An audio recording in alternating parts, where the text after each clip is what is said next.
Assalamu alaikum wa rahmatullahi wa barakatuh. Wa alaikum assalam wa rahmatullahi wa barakatuh. Firstly, Sheikh, I'd like to thank you on behalf of some of the youths from a local university, University of Nairobi here, for the talk that you've given us. It's covered a lot of aspects that we definitely can apply in our lives. Shukran for that. Barakallah.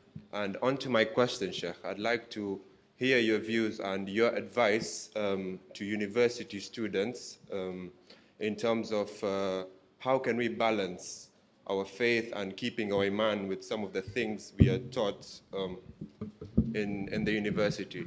I'm happy you touched on atheism as well, because some of the debates we have obviously touch on this specific aspects. And being a law student as well, there's other things that touch on that may not necessarily be relevant in Islam, some of them being riba, for example, and some of the things we learn in criminal law, for example.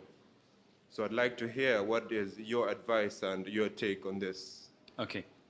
Bismillah ar-Rahman ar-Rahim. Alhamdulillah. Wassalatu wassalamu ala Rasulillah wa ala alihi wa sahbihi wa man ihtada bihudahu amma ba'du. Now, when we address such problems, we have to adhere to the fact that we do not live in a bubble. Unfortunately, we do not live in utopia. The time of the Prophet ﷺ and the companions is not existing at the moment.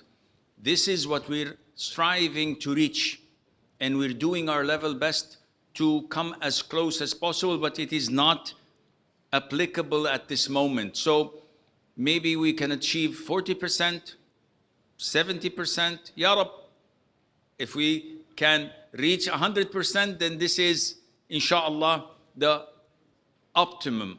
But realistically speaking, let's come down to earth. This is not the fact. So we cannot say to people, okay, what you're studying in university is wrong, leave. Okay, I have to work. Oh, there is free mixing, leave. I'll be a janitor. Oh, you have to clean beer bottles and whiskey, leave. What should I do? I don't know. No, this is not realistic. We have to look and assess the issue and do our level best in means that would please Allah Azza wa Jal. So if I'm studying law, now we know that Muslims must not implement and apply man-made laws, because as per ayah 44, 45 and 47 in Surah Al-Ma'idah, وَمَنْ لَمْ يَحْكُمْ بِمَا أَنزَلَ اللَّهُ فَأُولَٰئِكَ هُمُ الْكَافِرُونَ الظَّالِمُونَ الْفَاسِقُونَ. So I cannot legislate anything that goes against the Sharia.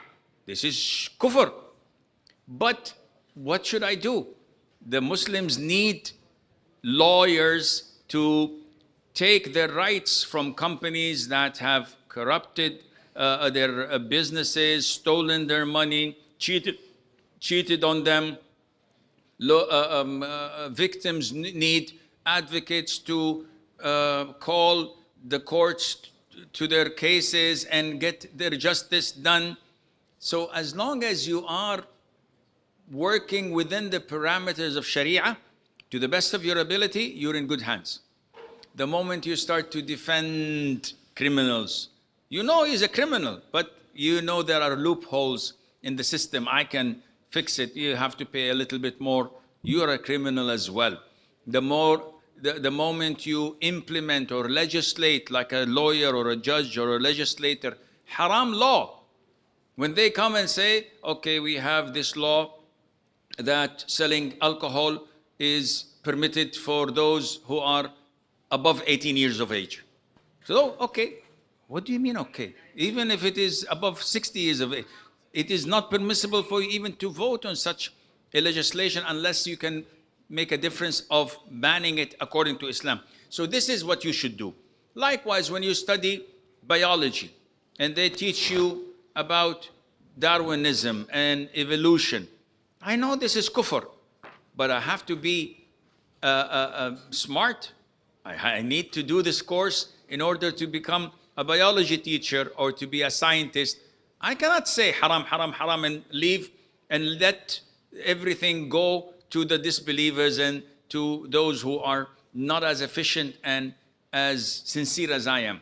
So you have to look within the boundaries. Now, alhamdulillah, you have scholars that you can come to and consult in your country, and they would, inshallah, guide you more. I don't know if this answers your question or not. Barakallah fi shaykh. Jazakallah khair.